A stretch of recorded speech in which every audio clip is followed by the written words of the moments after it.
आज का केस शुरू करने से पहले मैं तुम्हें बताती चलूं कि आज का केस अब तक का सबसे खौफनाक और दिल दहला देने वाला केस है। इसलिए कमजोर दिल वाले लोग इस वीडियो को यहीं पर छोड़ दें।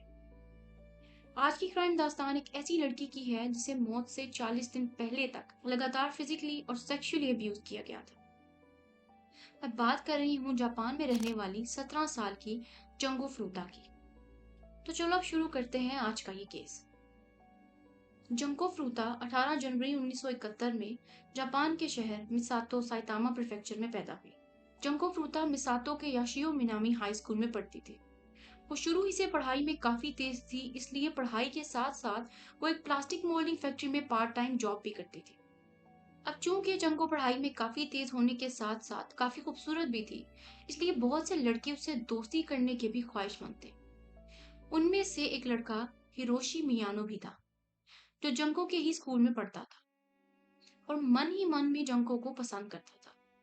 ऐसे ही एक दिन हिरोशी मियानो ने जंको फ्रूता को उसके साथ डेट पर जाने की ऑफर भी की, जिसे जंको ने मना कर दिया, क्योंकि वो जानती थी कि हिरोशी मियानो याकुजा गैंग का मेंबर है और छोटे मोटे जराइम में मुलविस भी है। जंको के मुंह से ना सुनकर मियानो को बहुत गुस्सा आता है और वो बदले की आग में जलने लगता है। और ऐसे ही 25 नवंबर 1988 को रात 8:30 बजे जब मियानो अपने एक दोस्त नोबुहारो मिनातो के साथ मिसातो साइतामा प्रीफेक्चर में घूम रहा होता है, तो अचानक उसकी नजर जंको पर पड़ती है, जो अपनी पार्ट टाइम जॉब खत्म करके साइकिल पर अपने घर की तरफ जा रही होती है। इसके बाद नोबुहारो मिनातो अपने दोस्त मियानो के कहने पर भागकर जंको के पास जाता है और उसे साइकिल से धक्का देकर वहां से भाग जाता है। जिसके बाद मियानो मदद के बहाने जंको के पास आता है और उसे कहता है कि रात का वक्त है, अगर जंको चाहे तो मियानो उसे घर तक छोड़ सकता है। अब क्योंकि हिरोशी मियानो जंको फ्रूता के ही स्कूल में पढ़ता था और वो उससे जानती भी थी, इसीलिए वो उसके साथ घर तक जाने पर मान जाती है। कुछ दूर चलने के बाद मियानो जंको को एक गोदाम में लेकर जाता है, जहां ले जाकर वो उसको धमकाता है कि अगर उसने यहाँ से भागने की कोशिश की तो वो उसको मार देगा। अब ये बात सुनकर जंको बहुत डर जाती है। इसके बाद मियानो जंको का रेप करता है और तकरीबन रात के 9:50 पर वो जंको को लेकर अयासी में मौजूद एक होटल में जाता है, जहां पहुंचकर वो एक बार फिर से जंको का रेप करता है। जंको का रेप करने के बाद मिनातो अपने बाकी दोस्तों नोबुहारो मिनातो, जो अगुरा और यासुशी वतानाबे को कॉल करके जंको के बारे में बताता है। जिसके बाद वो रात के 3 बजे जंको को लेकर पास के पार्क में जाता है, जहां उसके तीनों दोस्त पहले से ही मौजूद थे। अब चारों दोस्त मिलकर जंको को एक बार फिर से धमकाते हैं। वो जंको से कहते हैं कि उन्हें जंको के घर का पता मालूम है और अगर जंको ने भागने की कोशिश की तो उनके याकुजा गैंग के बाकी मेंबर्स उसके घर वालों को जान से मार देंगे। अब ये सुनकर जंको उन चारों के सामने बिल्कुल बेबस हो जाती है। इसके बाद वो जंको को मिनातो के घर पर रखने का फैसला करते हैं। मिनातो जो अपने माँ बाप के साथ रहता था, लेकिन वो अक्सर काम के सिलसिले में घर से बाहर होते थे, इसलिए मिनातो को यह मौका मिल जाता है कि वो जंको को अपने घर पर रख सके। अब 27 फरवरी का दिन आ जाता है और जंको को गायब हुए 24 घंटे से भी ज्यादा का वक्त हो जाता है। इसलिए जंको के माँ बाप पास के पुलिस स्टेशन में जंको की गुमशुदगी की रिपोर्ट लिखवाते हैं। रिपोर्ट लिखने के बाद अब पुलिस जंको की तलाश शुरू कर देती है। अब मियानो और उसके तीनों दोस्तों को जब पता चला कि पुलिस जंको की तलाश कर रही है, तो वो जंको को फिर से धमकाते हैं और जबरदस्ती जंको से उसके घर कॉल करवाते हैं और जंको को कहते हैं कि वो अपनी माँ से ये कहे कि वो दोस्तों के साथ है और बिल्कुल ठीक है, इसीलिए वो ये रिपोर्ट वापस ले ले। जंको जो पहले से ही इनकी धमकियों से डरी सहमी थी, वो ये बात भी मान जाती है और अपनी माँ को कॉल करके उनको रिपोर्ट वापस लेने को कहती है। अब जंको पूरी तरह से इन चारों के जंगल में फंस चुकी थी और वो चारों मिलकर जंको के साथ बदतरीन सलूक करते हैं। वो सब उसे मारते पीटते हैं और उसका गैंग रेप भी करते हैं। वो जंको को जबरदस्ती मिनातो की गर्लफ्रेंड बनने पर मजबूर करते हैं, ताकि मिनातो के माँ बाप को शक ना हो। लेकिन धीरे धीरे अब मिनातो के माँ बाप को ये समझ आ चुका था कि उनके बेटे और उसके तीनों दोस्तों ने जबरदस्ती इस लड़की को यहाँ बंद करके रखा है, लेकिन इसके बावजूद भी वो चुप रहे। ऐसे ही दिन गुजरते चले गए और हर बदलते दिन के साथ इनका जुल्म भी जंको पर बढ़ता चला गया। वो रोज जंको को पंचिंग बैग की तरह पीटते, उसे जबरदस्ती शराब पिलाते और उसे कई घंटों तक बगैर कपड़ों के ठंड में खड़ा कर देते। इन 20 दिनों में वो अब तक जंगो का 10 से भी ज्यादा बार रेप कर चुके थे। और एक रात ऐसे ही वो चारों जब शराब के नशे में धुत हो चुके थे, तो जंगो जो बुरी तरह जख्मी थी, वो जैसे तैसे खुद को घसीटते हुए कमरे में पड़े टेलीफोन तक पहुंचाती है और पुलिस को कॉल करती है। लेकिन बदकिस्मती से इन चारों में से एक दोस्त की आंख खुल जाती है, जिसके बाद वो अपने बाकी साथियों को भी उठा देता है। ये सब देखकर मियानो को बहुत गुस्सा आता है और वो लाइटर से जंको के पैरों को आहिस्ता आहिस्ता जलाने लगता है। लेकिन उनकी ये हैवानियत यहाँ भी खत्म नहीं होती। तो वो जंको को उल्टा लटका कर उसे रॉड्स और हॉकी स्टिक से मारते हैं।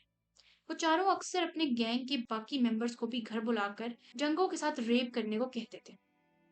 और ऐसे ही एक दिन मिनातो के घर उसके दो दोस्त आते हैं। वो भी जंको का रेप करते हैं और वहां से जाने के बाद उनमें से एक लड़का ये बात अपने भाई को बता देता है और उसका भाई ये बात अपने माँ बाप को बता देता है, जो बाद में इस बात की कंप्लेन पुलिस को कर देते हैं। पुलिस जब इस बात को इन्वेस्टिगेट करने के लिए मिनातो के घर पहुंचती है, तो मिनातो के माँ बाप ऐसी किसी भी लड़की की मौजूदगी से इनकार कर देते हैं। इसके बाद पुलिस घर की तलाशी लिए बगैर ही वहां से चली जाती है। सोचो अगर उस दिन पुलिस अपना काम सही से करती, तो शायद जंग उन जानवरों की कैद से बच जाती। लेकिन अफसोस, पुलिस की नाअहली की वजह से ऐसा नहीं हो सका और जंगों पर होने वाला जुल्म ऐसे ही चलता है।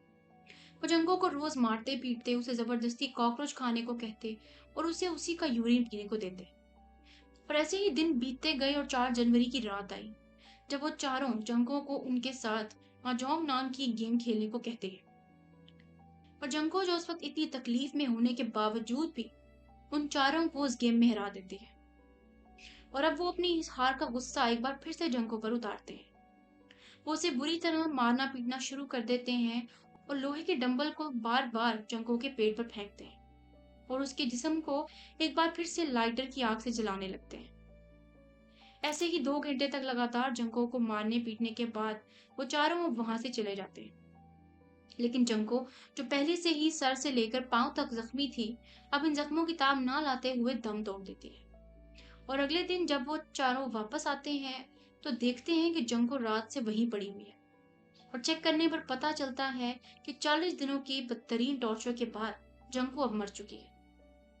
जंको के मरने के बाद अब वो चारों अपने पकड़े जाने के डर से जंको की डेड बॉडी को एक ड्रम में डालकर उसे कंक्रीट और सीमेंट से भर देते हैं और फिर उस ड्रम को ट्रक में लोड करके कोतो टोक्यो की तरफ निकल जाते हैं और उस ड्रम को एक सुनसान जगह पर फेंक कर वापस आ जाते हैं और सोचते हैं कि अब वो कभी भी पकड़े नहीं जाएंगे। लेकिन मुजरिम कितना ही शातिर क्यों ना हो, एक दिन पकड़ा ही जाता है। और जंगो के केस में भी कुछ ऐसा ही होता है।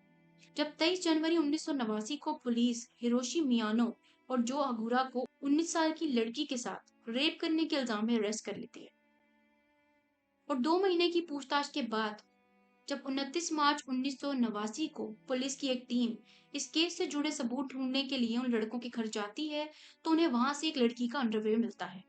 पुलिस जब इस मुतल्लिक हिरोशी मियानो और जो अगुरा से अलग अलग पूछताछ करती है, तो मियानो को लगता है कि शायद पुलिस को जंगो फ्रूता के कत्ल का पता चल चुका है, जिसके बाद वो घबरा जाता है और पुलिस की जरा सी सख्ती पर उन्हें जंगो फ्रूता की डेड बॉडी के बारे में बता देता है। ये सब सुनकर पुलिस भी चौंक जाती है और मियानो को उस जगह लेकर जाने को कहती है जहां उन्होंने जंको की डेड बॉडी को फेंका था। जहां पहुंचकर उन्हें एक ड्रम मिलता है जो सीमेंट से भरा हुआ था और उसमें से अजीब सी स्मेल आ रही थी। इसके बाद उस ड्रम में से उस कंक्रीट को जब तोड़ा जाता है, तो उसमें से एक लड़की की लाश मिलती है। लाश का चेहरा बुरी तरह से खराब हो चुका था और ऐसा लग रहा था जैसे इस लड़की को मरे हुए 2 महीने से भी ज्यादा का अरसा हो चुका है। पुलिस जब उस लड़की की फिंगरप्रिंट से उसकी पहचान मालूम करवाती है, तो उन्हें पता चलता है कि ये लाश 17 साल की जंको फ्रूटा की है। पुलिस जंको की बॉडी को पोस्टमार्टम के लिए भेज देती है और बाद में पोस्टमार्टम रिपोर्ट से चौंका देने वाली बात सामने आती है। पोस्टमार्टम रिपोर्ट से पता चलता है कि मौत से पहले जंको फ्रूता प्रेग्नेंट थी। इस रिपोर्ट के बाद पुलिस एक बार फिर से हिरोशी मियानो और जो अगुरा से पूछताछ शुरू करती है। वो पुलिस को अपने बाकी दो साथियों नोबुहारो मिनातो और यासुशी वतानाबे के बारे में बता देते हैं। वो पुलिस को मजीद बताते हैं कि कैसे उन्होंने 40 दिन तक लगातार 400 से भी ज्यादा मर्तबा जंगो फ्रूता का रेप किया और उसे मारा पीटा। ये सब सुनकर पुलिस उन चारों को गिरफ्तार कर लेती है। जल्द ही जंगो फूता की मौत की खबर पूरे जापान में फैल जाती है और हर कोई जंगो फूता के लिए इंसाफ की डिमांड करता है। बिलाखिर 2 अप्रैल 1989 को जंगो को तमाम रस्म रिवाज के साथ दफना दिया जाता है, जिसमें बड़ी तादाद में लोग मौजूद थे। इन चारों लड़कों को कोर्ट में पेश किया जाता है, लेकिन बदकिस्मती से इन सब की उम्र 18 साल से कम थी, इसलिए कोर्ट जुवेनाइल लॉ के मुताबिक हिरोशी मियानो को 17 साल जबकि बाकी तीनों लड़कों को 6-6 साल की सजा सुनाती है। कोर्ट के इस फैसले के बाद ये चारों अपनी सजा के खिलाफ हाई कोर्ट में अपील करते हैं, जिसके जवाब में हाई कोर्ट के जज हिरोशी मियानो की सजा को 17 साल से बढ़ाकर 20 साल और जो अगुरा, नोबुहारो मिनातो और यासुशी वतानाबे की सजा को 6 साल से बढ़ाकर 9-9 साल की सजा में बदल देती है। और वो दो पुलिस ऑफिसर जो उस दिन मिनातो के घर गए तो थे, लेकिन घर की तलाशी लिए बगैर ही वापस आ गए, कोर्ट उन दोनों को भी सस्पेंड करने का हुक्म देती है। इस सारे केस के बाद जंगों पर बहुत सारी मूवीज भी बनाई गई और जिस जगह जंगों की डेड बॉडी ड्रम में भरकर फेंक दी गई थी, उस जगह एक मेमोरियल बनाया गया और उस जगह को एक पार्क में बदल दिया गया। और यूं जंगो फूता की दुख भरी दास्तान यहीं खत्म होती है। तो दोस्तों, ये थी आज की क्राइम दास्तान। तुम्हें यह दास्तान कैसी लगी मुझे कमेंट्स में ज़रूर बताना। और हर वीक अगर तुम एक ऐसी क्राइम स्टोरी सुनना चाहते हो तो तुम इस चैनल को सब्सक्राइब करना ना भूलो।